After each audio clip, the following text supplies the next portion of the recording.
తెలంగాణ ప్రజలకు మరో శుభవార్త అందించేందుకు రేవంత్ సర్కార్ సిద్ధమైంది. మహాలక్ష్మి పథకాన్ని నెల ఆఖరులోగా అమలు చేయాలని భావిస్తోంది.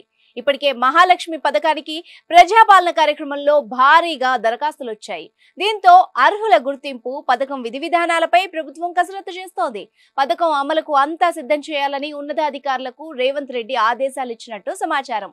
దీంతో రాష్ట్ర వ్యాప్తంగా ఎంతమంది మహిళలున్నారో, వీరిలో ఎంతమందికి పథకం వర్తించవచ్చు, లబ్ధిదారులకు అర్హతలేంటి, ఖజానాపై ఎంత భారం పడుతుందన్న విషయాలపై ఉన్నతాధికారులు కసరత్తులు మొదలుపెట్టారు. 6 గ్యారెంటీల్లో మహాలక్ష్మి పథకం హామీ ఒకటి.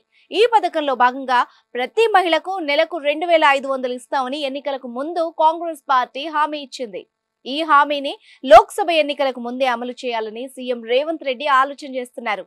ఇప్పటికే 6 గ్యారెంటీల్లో ఆరోగ్యశ్రీ పరిధిని 10 లక్షలకు పెంచిన ప్రభుత్వం మహిళలకు ఉచిత బస్సు ప్రయాణం హామీని కూడా అమల్లోకి తెచ్చేసింది. ఇక నెలకు 2500 సాయం కూడా అమల్లోకి తెస్తే 3 గ్యారెంటీలను అమల్లోకి తెచ్చినట్టు అవుతుందని భావిస్తున్నారు. మహాలక్ష్మి పథకం కింద ప్రతి నెలకు 2500 రావాలంటే వయస్సు 18 నుంచి 55 ఏళ్ల వరకే ఉండాలని సోషల్ మీడియాలో ప్రచారం జరుగుతోంది. అదేవిధంగా పేద, నిరుపేద కుటుంబాలకే అందించాలని ప్రభుత్వం ఆలోచన చేస్తున్నట్టు కూడా తెలుస్తోంది. ప్రభుత్వ ఉద్యోగులు, వాళ్ల కుటుంబ సభ్యులు, కుటుంబంలో ట్యాక్స్ కట్టిన వాళ్లు ఉంటే ఈ పథకం వర్తించదని సమాచారం.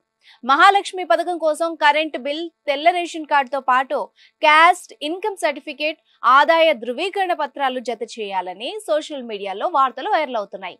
అయితే ప్రభుత్వం మాత్రం ఇంకా ఈ పథకానికి సంబంధించి మార్గదర్శకాలని ఖరారు చేయలేదని, త్వరలోనే వీటిని కూడా విడుదల చేస్తామని చెప్తోంది.